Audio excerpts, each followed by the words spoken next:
I want you, as we go through the strategies, to figure out where can you plug some of the people from your marketing mastermind into those strategies to help those strategies make more sense for you or to get the most volume out of those strategies. So I want to start with a very basic definition of what marketing is. People who know me personally know that I'm really not into a bunch of speak and jargon and all kinds of buzzwords. I'm really a very meat and potatoes type of marketing professional. And so I really wanted to distill the definition of marketing down to a nugget that makes a lot of sense that anyone can remember. And it really is this: marketing at its core element is nothing more than creating awareness, interest, attraction, and demand for whatever it is you sell, whether it's services, and products, that's it. And once you take all the mystery and all the jargon out of what marketing is, all of a sudden it makes the strategies that you choose a lot easier to pick because they have to fit into one of these buckets. Are you trying to generate awareness? Are you trying to create interest? Are you trying to create attraction? And ultimately, what you really want is demand, because that's where your marketing process will end and your sales process will start. So we've got a lot of material to get through today, and I'm just going to jump right in. Feel free to send questions to Tim. He's moderating for us today. You can send them in the chat room.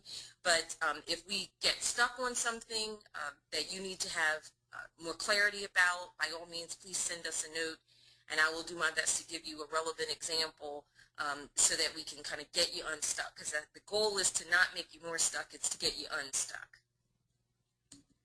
So let's take a look at the compilation of the marketing mix, okay? And it really is, simply put, just the combination of push and pull marketing strategies. But they're really designed to generate and qualify leads so that you can fill your marketing pipeline with prospective buyers. And when Tim opened up, he'd mentioned that we had had some offline conversation about the relationship between sales and marketing. And historically, that relationship has been fairly antagonistic. And I've never understood that, because sales and marketing desperately need each other in order to survive. And probably the most fundamental part about marketing is that really, if it's doing its job, it shouldn't just generate leads for the sales folks, but it should qualify those leads so that you'll know, is an opportunity lukewarm, very warm, very hot, totally cold, whatever it is. There really does need to be some qualifier so that the salespeople know how to proceed.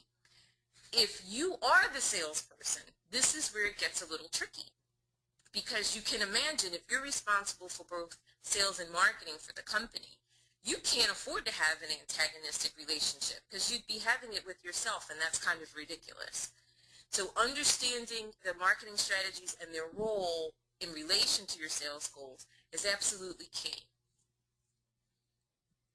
So what trips people up today with regard to marketing is that social integration, is what I call it, has really changed the mix of marketing, because tools have changed, techniques have changed, tactics have changed, and as a result of all of these things changing, almost seemingly overnight, the line between push strategies and pull strategies has gotten really blurry. People are confused, they're frustrated, they're not really sure what to do, they're doing a lot of the wrong things simply because they don't see a roadmap that makes sense to them. And so I'm hoping today that what you'll take away is the beginnings of that roadmap, because step 3 is creating your marketing map.